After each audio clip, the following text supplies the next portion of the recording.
Hi, എല്ലാവർക്കും നമസ്കാരം. ഞാനിപ്പോൾ ഉള്ളത് ഉളിയത്ത് കടവ്, പയ്യന്നൂർ ഉളിയത്ത് കടവ് ഉപ്പു സത്യാഗ്രഹ സ്മൃതി പാർക്കിലാണുള്ളത്. പയ്യന്നൂരിൽ നിന്നും ഒരു 2 കിലോമീറ്റർ ഉള്ളിലാണ് ഈ പാർക്ക് സ്ഥിതി ചെയ്യുന്നത്. ഇവിടെ ഒരു ഉപ്പു സത്യാഗ്രഹ സ്മൃതി മണ്ഡപമുണ്ട്. അതിൻ്റെ ഫോട്ടോ ആണിത്.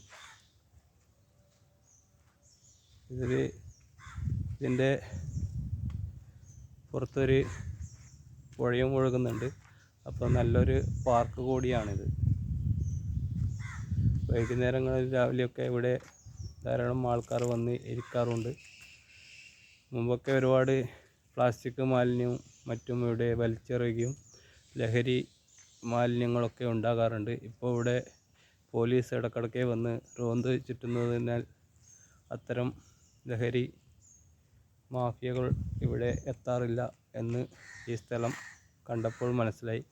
മുമ്പ് ഇവിടെ ഒരുപാട് ബീഡി, സിഗരറ്റ് അതുപോലെ മദ്യക്കുപ്പികളൊക്കെ കാണാറുണ്ടായിരുന്നു.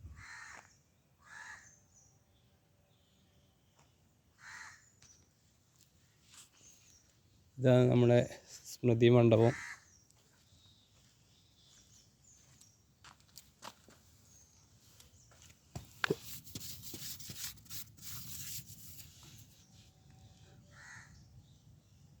മുപ്പത്തിരണ്ട് വളണ്ടിയർമാർ ഉപ്പു സത്യാഗ്രഹത്തിൽ 1930 ഏപ്രിൽ 13 പങ്കെടുത്തിട്ടുണ്ട്.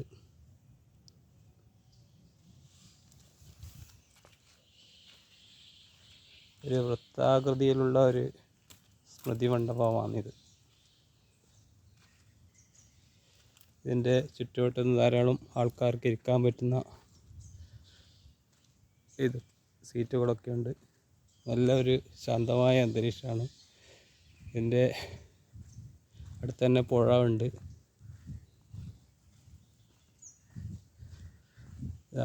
പുഴയാണിത്.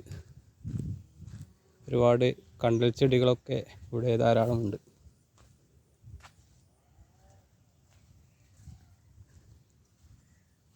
ശരിക്കും ഇതൊരു ടൂറിസ്റ്റ് കേന്ദ്രമാക്കി ഉപയോഗിക്കേണ്ടതാണ്. പക്ഷേ ആൾക്കാരുടെ ശ്രദ്ധയിൽപ്പെടാത്തതുകൊണ്ട് ധാരാളം ആൾക്കാർ ഇവിടെ എത്താറില്ല.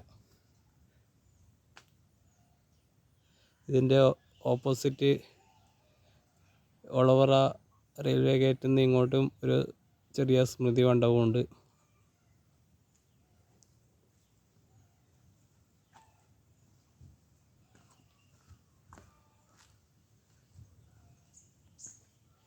ചുറ്റുപാടും ധാരാളം കണ്ടൽക്കാടുകൾ ഉണ്ട്.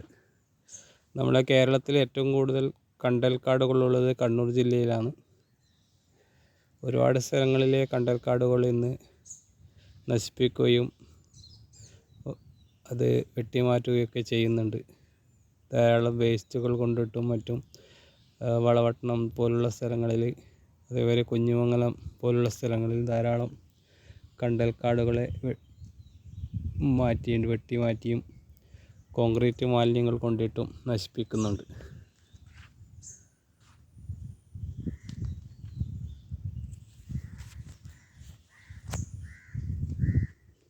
Bye bye.